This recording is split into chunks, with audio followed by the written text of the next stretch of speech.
Alors déjà, on parle de la blessure toujours. L'enfant qui est stoppé dans son élan, comme si on lui avait coupé les ailes, parce que le 7, il veut la spontanéité, il veut pas de règles, il veut les Peter Pan, il veut pas de liberté. Je suis pour la chevalerie spirituelle, la juvénilité.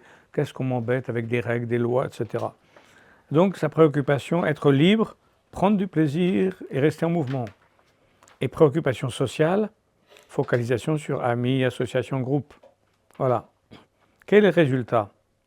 Alors là, c'est assez curieux aussi, une sorte de sacrifice social. Parce que les deux lignes sont contradictoires. On prend du plaisir individuel, mais on est obligé de renoncer à son petit moi égoïste et narcissique au profit du groupe. Parce que le 7, son problème, est qu'il peut être narcissique, attention, hein, parce que forcément, je suis heureux, je suis content, oui d'accord, mais les autres, oh, bah, écoutez, moi je suis en train de manger mon sandwich, je ne sais pas si les autres en ont mangé. Bon, le 7, normalement, quand il n'est pas évolué, il peut être narcissique. Je veux dire, voilà. Évidemment, quand il évolue, ça devient Krishna. C'est celui qui donne la joie, qui transmet la joie. Ah, ça dépend à quel degré de la verticale il est. Est-ce qu'il est sous l'eau ou au-dessus de l'eau? Alors, quel est le résultat? Sacrifice social. Les deux lignes sont contradictoires. Il y a prendre du plaisir d'un côté et renoncer au moi égoïste et narcissique au profit du groupe. Alors la liberté personnelle est sacrifiée au profit d'idéaux sociaux. Parce qu'évidemment, c'est quand même mental le 7 hein, dans la typologie. Et donc là, c'est le visionnaire idéaliste. C'est l'utopiste. C'est bizarre, j'ai entendu parler de ce truc utopiste quelque part. J'ai même entendu parler de la Casa des Utopies, figurez-vous un jour. Ouais, ça existe. Et donc, la métaphore, c'est le visionnaire idéaliste utopiste, syndrome de Peter Pan qui croit que l'on peut transformer le monde. Il voudrait faire le monde un peu comme Disneyland. Le monde, c'est Disneyland. Et voilà, peut-être Michael Jackson ou des gens comme ça, oui, qui voulaient, faisaient très typique, une sorte de vision du monde particulier. Et donc, quel est le retour, au fond, à l'archétype des choses? C'est prendre conscience que la vraie liberté est fondamentalement intérieure. Et donc, là, on parle d'un homme, d'un prophète arabe extrêmement important qui s'appelle Houd, nom qui inclut l'idée de guidance. Alors là, il faut que vous suiviez bien parce que c'est un sujet extrêmement important. Pour Ibn Arabi, c'est un peu la clé aussi des Fusus al-Hikam, de ce qu'on vient de faire, des 27. Parce que Houd, il vient le voir un jour, il a la vision de Houd en tant que représentant de tous les prophètes, des 27 donc. Incroyable, Houd, il a un rôle énorme. Et qu'est-ce qui se passe? Ibn Arabi développe, c'est la sagesse de la guidance par le témoin intérieur, la sagesse de l'unicité dans la multiplicité et qui rassemble l'ensemble de tous les credos. Et alors là, c'est l'ensemble Rabbani. Ah, j'aime vraiment beaucoup cette typologie. C'est-à-dire, et ça, notre Shir, Shah Nazim, un jour, il a dit Dieu n'a pas dit soyez de telle et telle confrérie, même de telle et telle religion. Un jour, il a dit Kunu Rabbaniyin bima ta'lamun al-kitim. Kunu Rabbani. Soyez Rabbani. Soignez du Seigneur. Soignez du Seigneur. Et Rabbi, c'est le maître intérieur. Parce que dans tous les noms divins, ces noms divins particuliers, un de ces noms divins, bon, d'abord, parlons des noms divins. C'est toujours une relation particulière que l'on a avec la présence divine selon la situation dans laquelle on est. Situation aussi spirituelle, intellectuelle, sociale, endroit, danger, n'importe quelle relation, on crée, selon notre besoin, une relation à Dieu. Et alors, une des formes que prend ce nom divin, c'est le Seigneur. Mais le Seigneur intérieur qu'on appelle Rabbi, c'est-à-dire c'est le maître intérieur.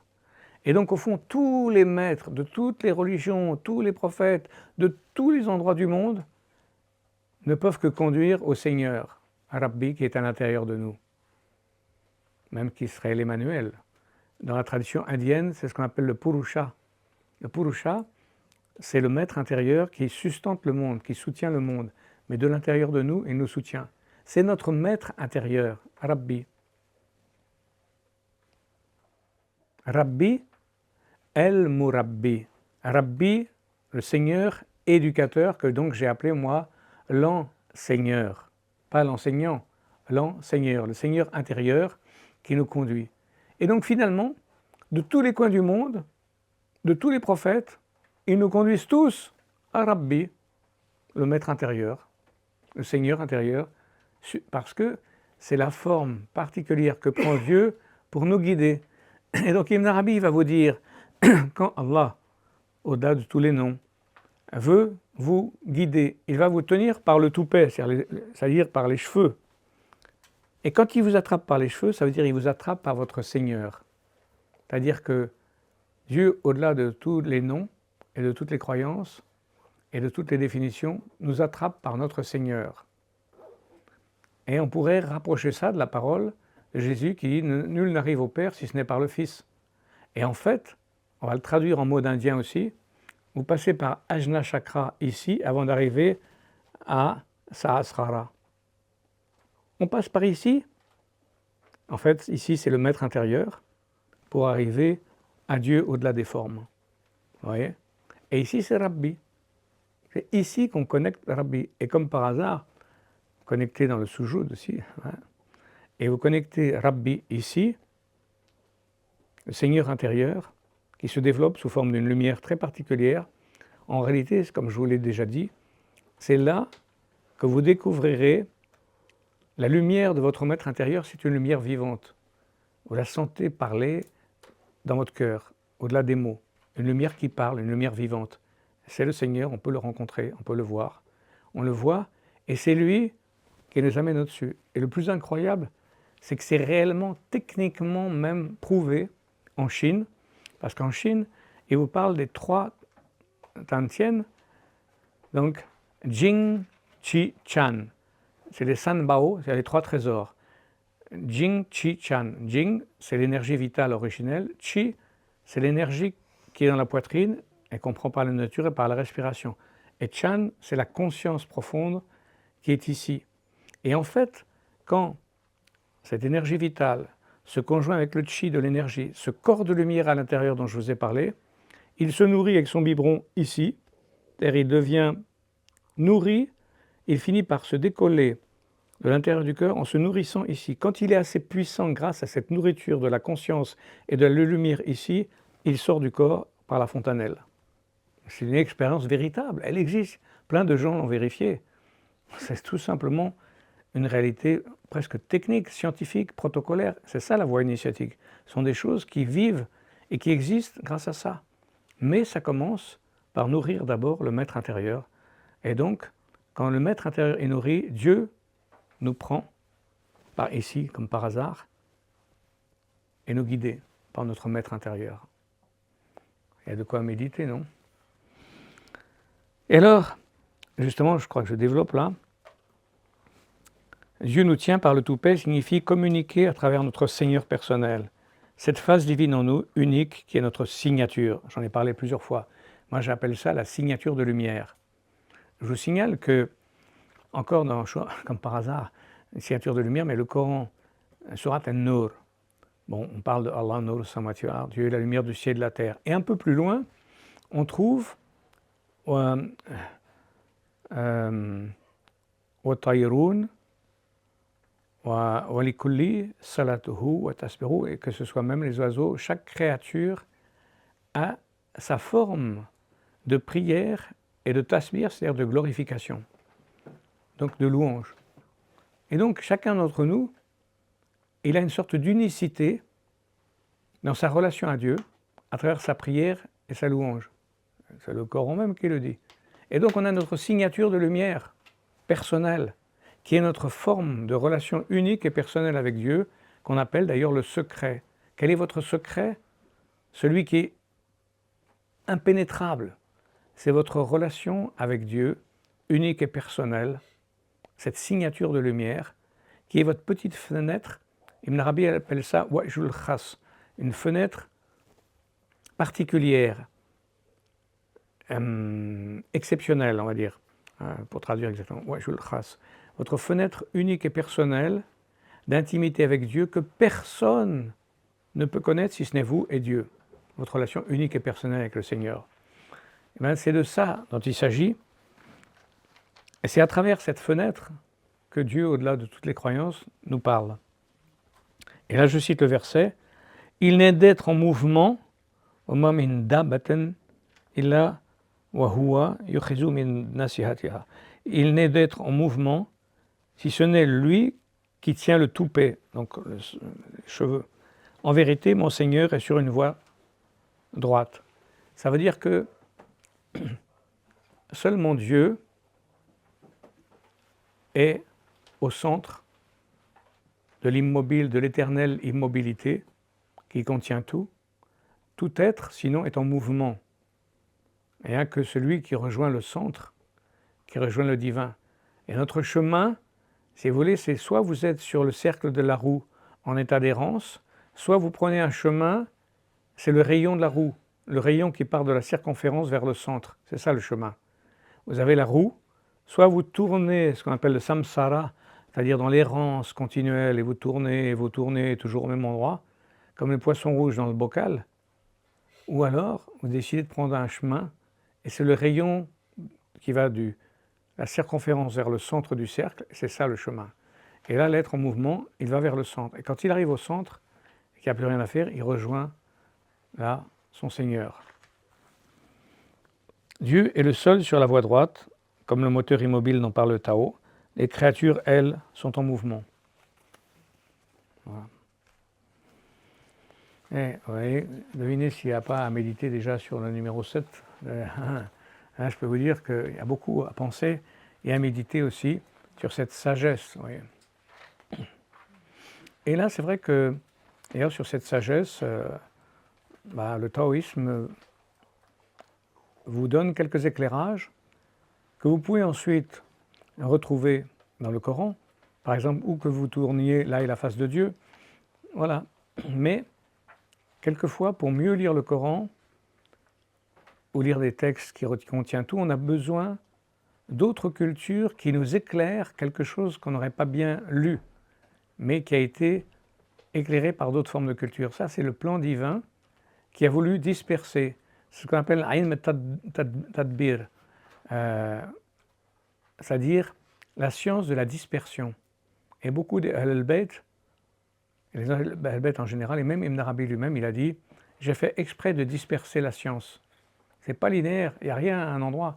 C'est exprès dispersé dans le monde pour que le pèlerin aille rassembler le puzzle, les pièces du puzzle et retrouve ce qu'on est un peu en train de faire là.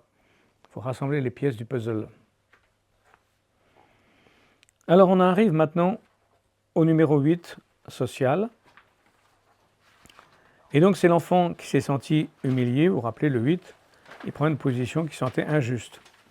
Donc il se promet d'être fort, etc., d'avoir le pouvoir. Donc le 8, sa préoccupation, c'est vivre intensément, obtenir ce que l'on veut, si possible le pouvoir, même si on transgresse. Et le social, on le redit, focalisation sur les amis, les associations, le groupe, quoi, tout ce qui est le social. Quel va être le résultat de ces deux tendances? Alors le mot-clé, ça veut dire amitié. Pourquoi?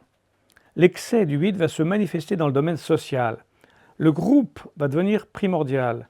Le 8 sera protecteur, il va s'affirmer ici, et dans l'amitié, qui sera un pour tous et tous pour un. Un pour tous et tous pour un. Alors vous allez me dire, alors c'est d'Artagnan. Oui, pourquoi pas. Un pour tous et tous pour un. C'est-à-dire, on est tous dans le groupe, on est unis, tous ensemble, tous on se soutient, tous voilà, ensemble. Et la métaphore, bien sûr, c'est le patriarche ou le parrain.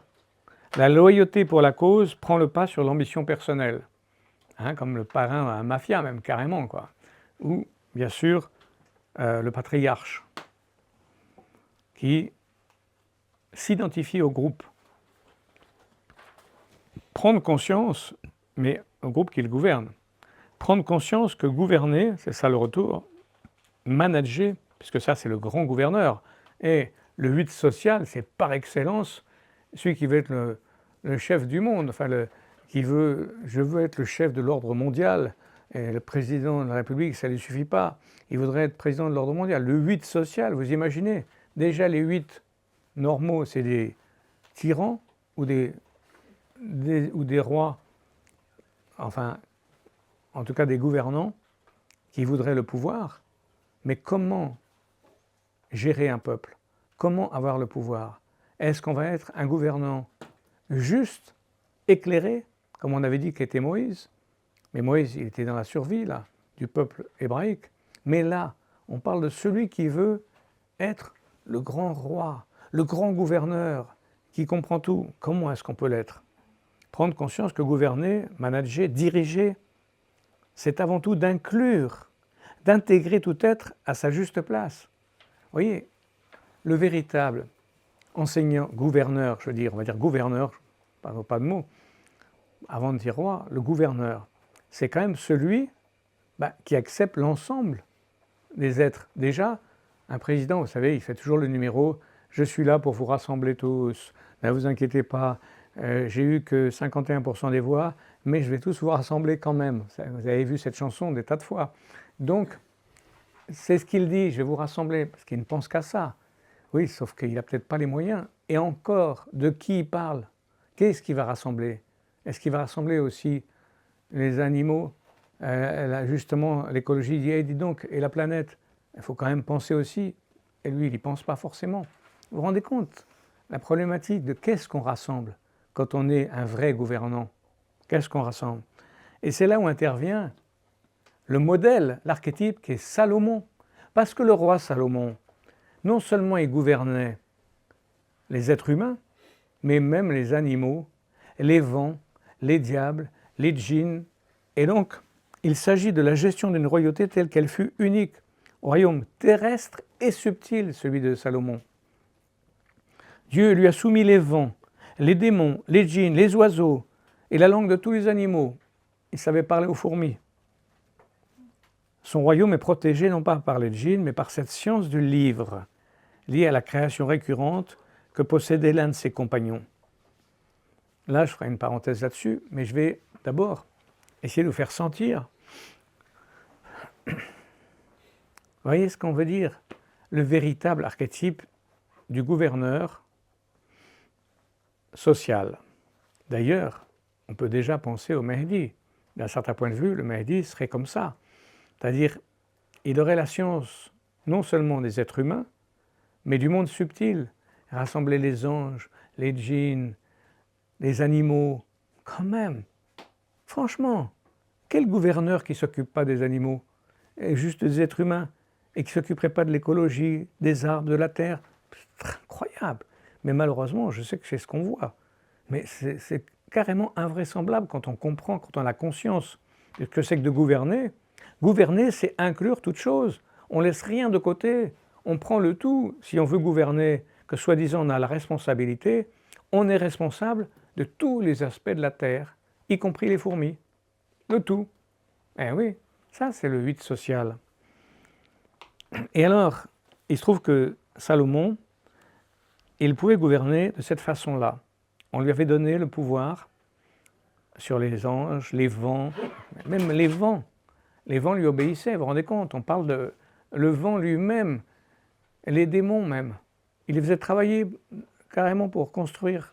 Il faisait travailler les démons pour construire, lui, carrément. Il avait la totale gouvernance. C'est quand même pas mal. Et alors, entre autres, il incluait les compagnons qui avaient la science du livre. Alors, ça c'est un passage, chapitre Nemla, la fourmi justement, Nemla, où Salomon entend parler de la reine de Saba, Bilkis, qui n'allait pas dans cette direction, elle adorait le soleil, etc. Et lui, il dit, il faut que je lui fasse connaître quand même la réalité divine. Il lui envoie un oiseau, etc., qui donne un message, la huppe, etc. Et puis, elle veut lui faire des cadeaux. Lui, il dit, bon, elle n'a pas compris, je vais lui donner une leçon, je vais déjà l'inviter. Mais avant, pour lui donner une leçon, je vais transférer son trône chez moi. Alors, il faut savoir que, vous voyez, cette pièce, elle fait à peine un quart du trône de la reine de Saba. Son trône était dans une pièce, immense trône. Madame était royale. Waouh, un trône immense, un trône de Bilkis. J'ai été là-bas, j'ai vu sa piscine qui est immense, parce que j'étais en Éthiopie, c'est à Aksum, dans le nord de l'Éthiopie, à Aksum, j'étais plusieurs fois. C'est sublime. J'ai vu sa piscine, j'ai vu les lieux encore. Et c'est là d'ailleurs où le roi, les enfants de Salomon étaient couronnés. J'ai vu le lieu du couronnement. C'est la plus longue histoire royale depuis Salomon jusqu'à Haïlé Sélassié, quand même. C'est quand même pas mal comme ligne de royauté. Et donc, comment amener ce trône? Quand même, imaginez, 4 fois cette pièce, un trône, il ne passe même pas par la porte. D'ailleurs, alors, que faire? Et il y a un djinn, unéphrite très puissant qui dit « Roi Salomon, je sais que tu dois lever ton camp bientôt. Avant que tu lèves ton camp, je pourrais t'amener le trône. » Ça veut dire peut-être quelques jours, hein, lever le camp de Salomon, c'est bon. Et il y a un homme qui a la science du livre, en fait la science des lettres, qui lui dit « Avant que ton regard ne revienne à toi, même le trône va être devant toi. » Et dans une immense pièce, ça tombe bien, Salomon, son palais est encore plus grand. Et donc, d'un seul coup, devant le roi Salomon arrive le trône. Alors, en une seconde. Et là, par exemple, un des Ahl-Bayt, Mohammed el-Bakir, qui est le petit-fils de Hussein. Donc le fils de Zayn al-Abidin, le fils de Hussein, il explique qu'il dit que c'est qu'avec une seule lettre, le pouvoir d'une seule lettre de l'alphabet arabe, qu'il a fait déplacer le trône. Ilm al-Khuruf, la science des lettres, car les lettres sont reliées à des anges, avec une puissance théurgique extraordinaire. Même, on dit que l'imam Mahdi, à la fin des temps, le combat se fera avec les lettres, justement, uniquement les lettres, qui sont des archétypes, les lettres, justement, comme par hasard, et qui sont reliés à des anges très puissants. Mais les anges, il ne faut pas oublier qu'il y en a, ils ont la tête, ils ont les pieds dans l'océan, au fond de l'océan, et la tête au ciel. Les anges sont d'une immensité.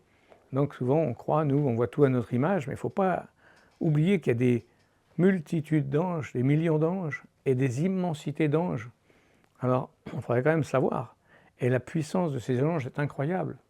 Et donc, avec cette lettre, il fait apparaître le trône de la reine de Saba devant lui, grâce à cette science du livre particulier. Et donc, Salomon montrait par là qu'il avait inclus la sagesse de Bilkis au lieu de la nier, ce que représente également l'enseignement des chatons des sagesses, ce que dit aussi Ibn Arabi. C'est-à-dire qu'il n'a pas détruit l'Éthiopie, qu'a voulu faire Mussolini malheureusement, il n'a pas réussi non plus, mais Salomon n'a pas voulu détruire Bilkis, il l'a invité, il l'a converti, d'ailleurs il l'a épousée même. Quand même pas mal comme inclusion. Donc au lieu de la elle était très belle, les Éthiopiennes sont très belles. Il y en a qui a été éthiopienne, et voilà, le roi Salomon, je suis noir, mais je suis belle, c'est le soleil qui m'a brûlé. Le cantique des cantiques. Ouais. Et donc voilà ce qui était la sagesse du numéro 8, le grand roi Salomon. C'est quand même pas mal, hein, comme sagesse du 8 social. C'est autre chose que simplement... Bon, c'est vrai qu'on risque d'oublier un peu après quelle est la blessure, tellement on est fasciné par la sagesse, c'est ce que je trouve. Mais bon, voilà, il faut quand même savoir, c'est-à-dire que pour les gens de l'énéagramme, ils vont dire « ouais, il exagère, il va trop loin ». Oui, mais c'est quand même la réalité. C'est quand même l'origine de tout est divin quelque part.